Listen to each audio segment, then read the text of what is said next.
When we ask ourselves, is spiritual enlightenment a process? Can it come gradually? Can we work towards it? Can we learn how to do it? Does it have stages? There are many answers. I'm sure you can find them across the internet and in books and through other people who are speaking. But this is my answer, it's Simcha's answer, and it derives from her own personal direct knowledge. This is the only way she can describe this process, and this is why she says what she says.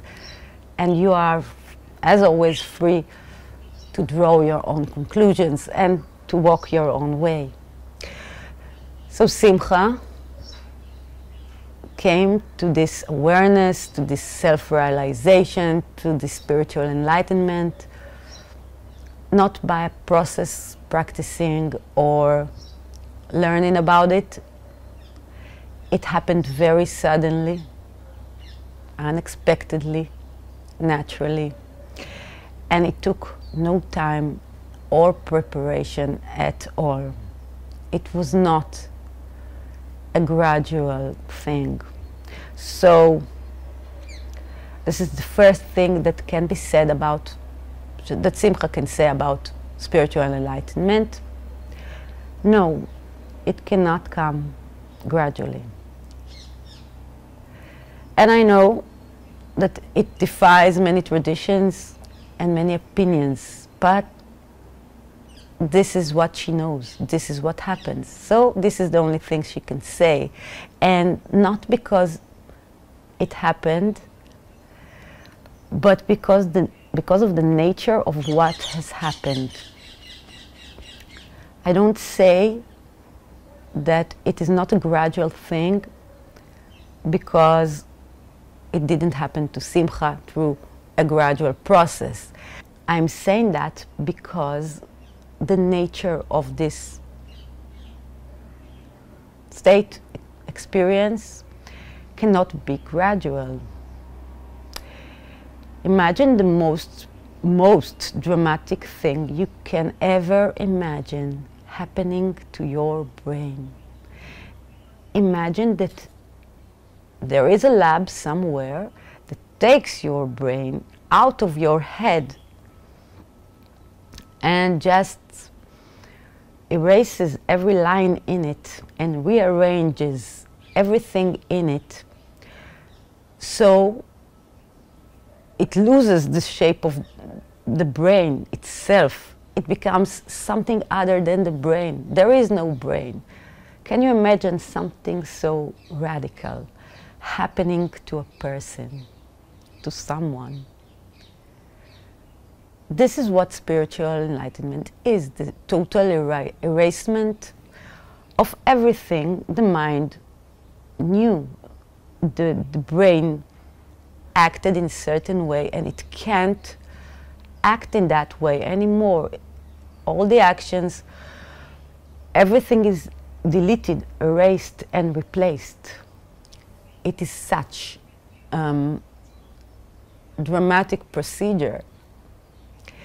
It is such a quick procedure. It happens not during time, because I can testify that it happened in less than a split second, up to the point that it didn't happen because you realize there is no time in this understanding, but it's so rapid. So it's not rapid because you do that very fast, this changing of everything. It is fast because there is only one parameter who has to change in order for this thing to happen. One thing, but it's the most important thing. It's the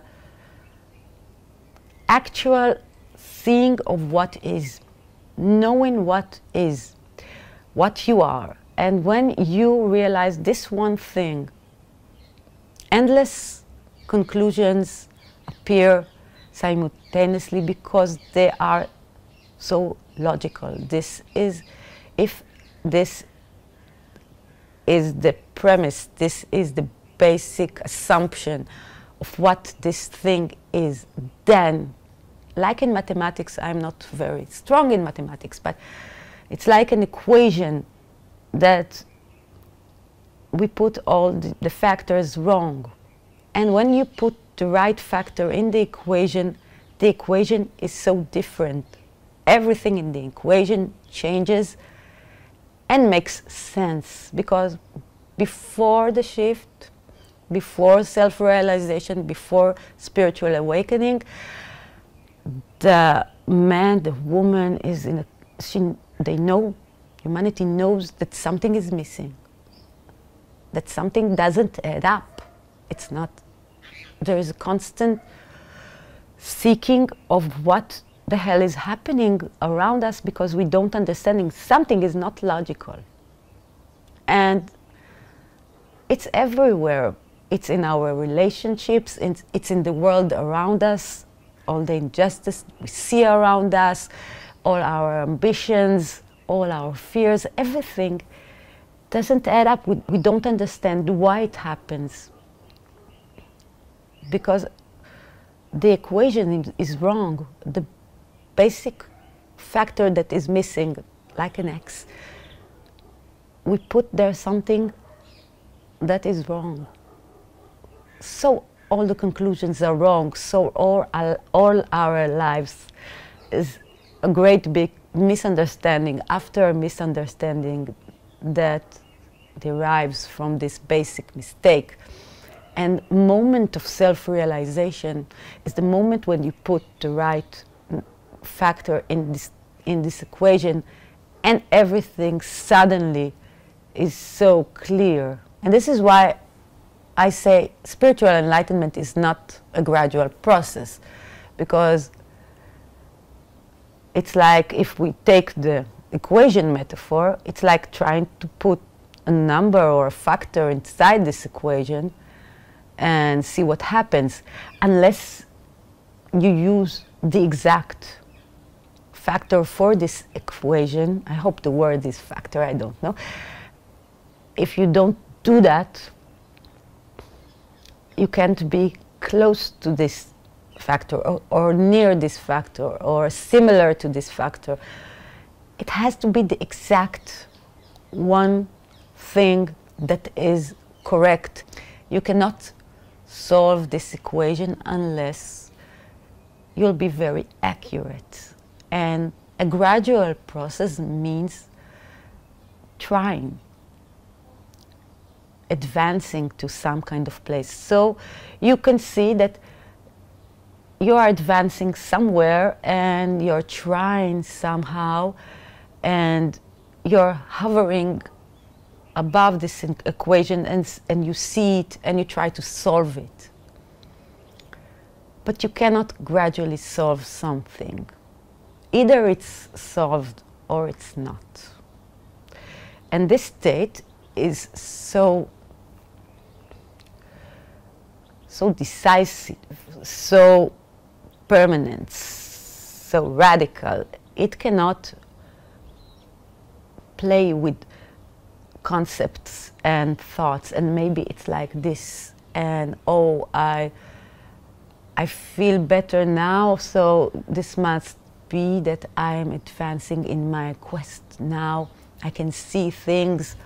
Now I had this experience and I felt something, but then I got back to my normal state, and now I'm feeling all this sorting out of how we feel and how we progress. It cannot show itself what it is in this process of seeking.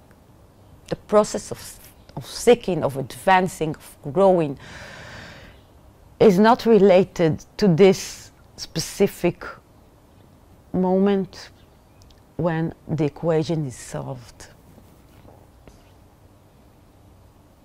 It would be very comforting to know that this is a gradual state, that you can slowly progress to this moment.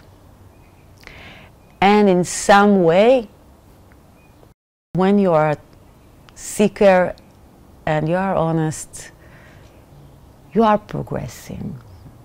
But you are progressing to be the best human form you can be, psychological form you can be, expression you can be, separate form. You are progressing inside this separate form. This moment of spiritual awakening, enlightenment, has nothing to do with the separate form. It doesn't happen to a separate form. It is the natural state. It is what always is. It just expresses itself freely without the separate form. But it doesn't do that due to the efforts of the separate form. The separate form can only go this far in this gradual process of evolving. So she evolves. She evolves. So I want to make this very clear, so I'll try to make it as clear as I can.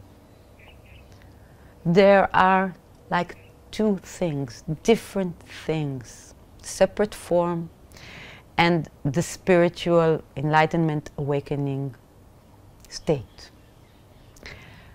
When the separate form evolves within itself, it is a wonderful movement.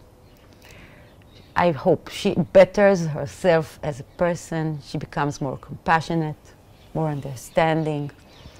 She realizes that everything around her is one. She has great experiences, spiritual experiences. She's wrong, she's right, she's growing. She's becoming more and more herself, her own separate form, as a separate form, as the person who is experiencing this thing and how he expresses it. And this is one thing. All this progress is not related to this state. This state is always untouched, complete, blissful, staying there, is everything, doesn't need the separate form to acknowledge that it exists. So it is there, and usually there is no connection between those two. So evolving inside the separate form is not evolving towards enlightenment. It's evolving towards the best separate form expression you can be. People think that they can gradually practice themselves into this state, and so sometimes they neglect the things that are important for the separate form as an individual who is acting in the world, as a person, as who they are. They neglect this aspect in the name of the chase after this higher Rome. And they call it progressing gradually towards this goal. Truth is that they cannot progress gradually into this state. They can only, and what everyone can only do is progress within the separate form. What happened to Simcha, to me, is that she progressed inside her own expression as Simcha, as what she was as a person, while acting very, very strongly inside her life and doing the right thing, doing what is right. What she knew it was right, even if it was hard. So she progressed inside the character, inside the expression. She didn't expect anything in return. She didn't know that it has any connection to this natural state. This pureness of action, I believe, is what led her to be the best expression of Simcha she could be, the most evolved expression she could be. And it's like a game when you play on a great board, and Simcha played very well this game. She didn't cheat. She was always inside the game. And she tried her best, and she moved forward. She understood the game. And she played so good that sometimes, like in our lives, the game ends. There is an end to this game. If you play it through, if you're not just engaged inside this game, forget what this game is all about and divert from the game. If you play the game, if you're in the game, if you look at the game, and if you do the game, you play the game. So she played it through, and the game ended. And when the game ended, this is what happened to her. Because the game ended. You cannot gradually end the game. Either you end the game, you finished the game, you win the game, or you are still in the game. And you think, and you're deluding yourself that you have ended the game. And then you see, no, it continues. So there is more. And if there is more to process, if there are things to integrate, if anything stays, that means you have not ended the game. And this state is pure, clean thing from this game. It has no connection to the game, to this thing we call life, which is the game. It's so different. So you know you have ended the game. You have exited the game. It doesn't exist anymore. You cannot be influenced by this game because it ended. After you finish playing with someone, if you have children and you play with them, when the game ends, you cannot go back into the board and do anything.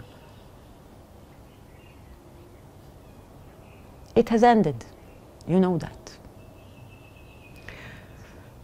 So you cannot gradually end this game. It may sound discouraging when I say you cannot progress into this state. Either it happens in one final blow, call it a knockout. It's a knockout. Either it happens like this, or it can't happen. But this is my experience, Simcha's experience, the way it happened to her. She can testify about the truth that is this thing and its nature. The nature of this thing is complete. It doesn't tolerate any more games inside it. It can't. It can come in a gradual building of understanding, one on top of the other. All the understanding that are being built one on the other, that normally people who believe that this is a gradual thing, all these assumptions and understandings comes from an artificial source, which is outer learning, which is what they learn, which is what they experience inside their separate form. If they experience through meditation peace, someone is experiencing this peace. It's not peace itself. Peace itself, when you know it's a very, very different thing. So this mountain of evidence you collect in the process of gradually, if you believe that you can gradually collect and practice towards this aim, everything you collect is not yours. It's the wrong figure in the equation. that makes everything not accurate, and this is a light word, it's not accurate. And this equation has to be very accurate. There is only one way to solve this equation, just one. And you cannot take this mountain of values, beliefs, desires, practices, everything you take and you trust the people who say that, and yet they are not you. You are this oneness, this thing that has to acknowledge itself. You are the self-awareness. You are the thing that acknowledges itself. You are this awareness.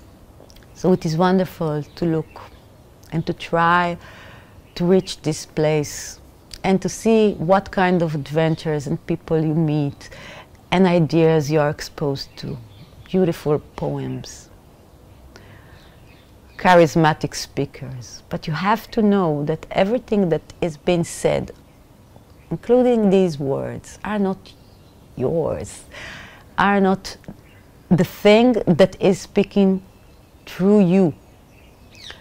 In my case, I can say that I am you, and this is your voice that is trying to say these things in order to help you understand where you are. So when Simcha speaks now, it is saying something that may not be pleasant to hear,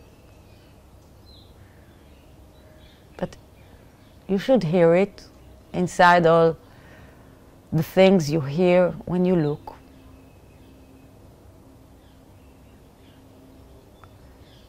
Because this or nothingness, this awareness is one, and it wants to help you.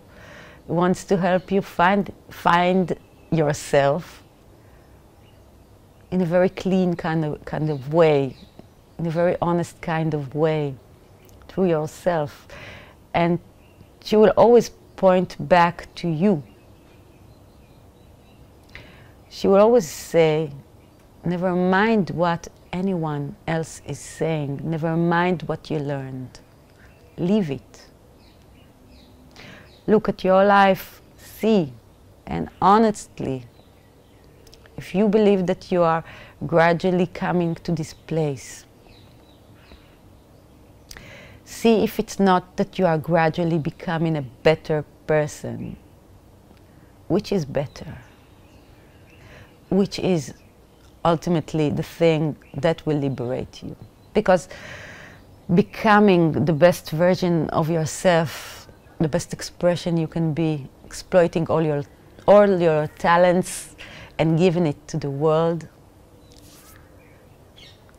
I think this is what connects you directly and transforms you into this greater understanding. If you play the game very, very good, without frustration, try not to be frustrated in the process, try to rejoice in the process.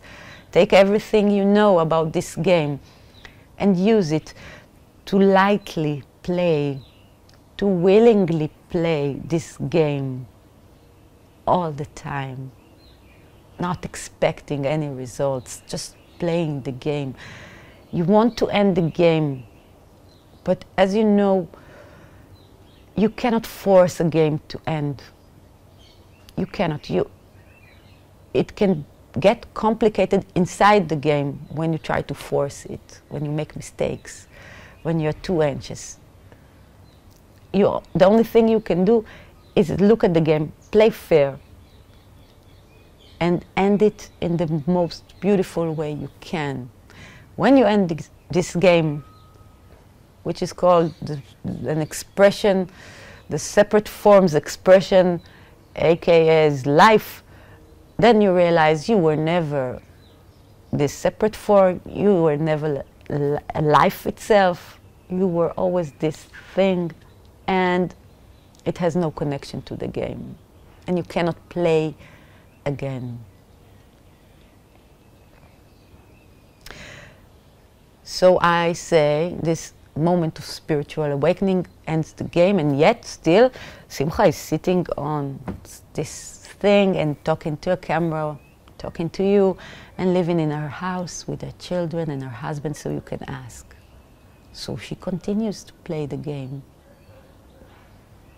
What's the difference if you realize everything? So you realize you're not the game. You ended the game. What are you still doing here?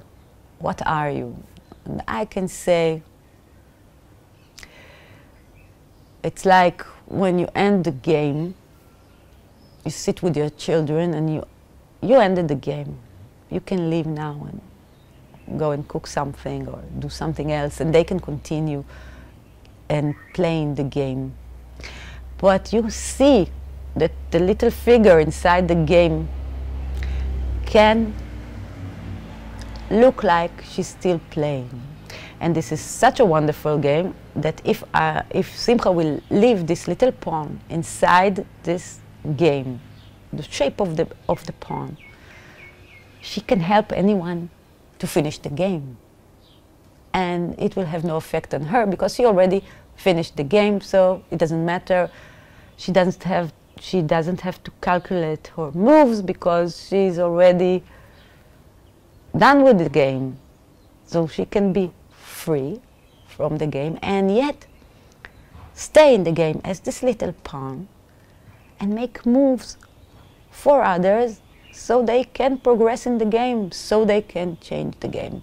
So this is the act of staying for the others. And it is a very paradoxical thing, because once you finish the game, you know there is no game, that the board itself doesn't exist. And yet you know that there are people that there is an illusion that it is still happening. So you do that. So she did that. And this is what she does right now by speaking to you. She's, through her little pawn in the game, trying to make you finish the game. So spiritual enlightenment is not a gradual process. It is a knockout. It is a very, very specific moment in time when the game ends, when the right number is set in the equation and the riddle is solved. You cannot solve a riddle twice. Nothing good, nothing bad, nothing ventured, nothing gained, nothing stillborn or lost, nothing further than proof, nothing wilder than you.